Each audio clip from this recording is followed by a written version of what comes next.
السلام عليكم ورحمة الله وبركاته أحلى متابعين. سوف أقدم إليكم اليوم تفسير رؤيا الشعر الأحمر في المنام للعزباء والمتزوجة والحامل والمطلقة في المنام، فتابع معنا. رؤيا الشعر الأحمر في المنام دليل على لفت الأنظار والجراءة وحب التحدي والمغامرة والطموح العالي للوصول وتحقيق الأهداف والأمنيات. وإذا كان اللون جميلا وجذابا فهو رمز للتغيرات الجيدة، وإذا كان اللون بشعا فهو رمز لأخطاء يرتكبها الحالم وزلات لسان يندم عليها، وسماع تعليقات مزعجة أو سماع أخبار تعاكس رغبة الحالم.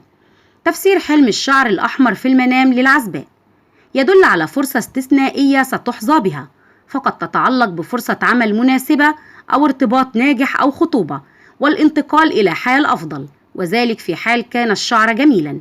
أما إذا كان اللون بشعا فهو دلالة على الضيق والهم وتراجع المعنويات والشعور بالتوتر والقلق وضعف المناعة وكثرة الأمراض أو تراجع الأحوال المادية وكثرة الديون. تفسير حلم الشعر الأحمر للمتزوجة في المنام. يشير الشعر الأحمر في منام المتزوجة إلى لحظات ممتعة وأوقات سعيدة ستمر بها وتغيير جديد يزيدها رضا وسعادة. أيضا الحلم دلالة على النصر والنجاح في العمل أو حصول الزوج على مكانة مرموقة أو منصب مهم، وذلك في حال كان اللون جميلا. أما إذا كان اللون بشعا فهو إشارة لارتكاب حماقة وعدم الشعور بالأمان والاستقرار النفسي والمادي ومرور الحالمة بظروف مادية سيئة ونقص في الرزق والخير.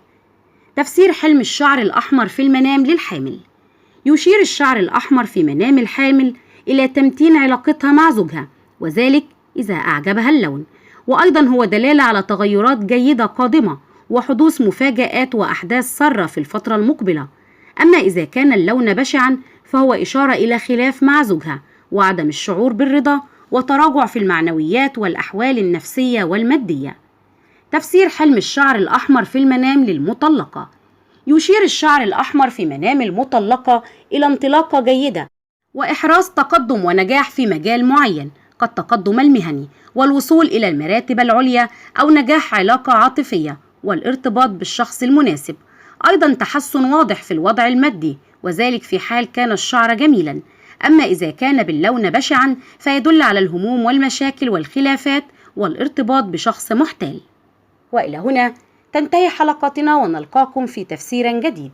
فلا تنسوا دعمنا دائما بالاشتراك والإعجاب ليصلكم كل جديد لنا. إلى اللقاء.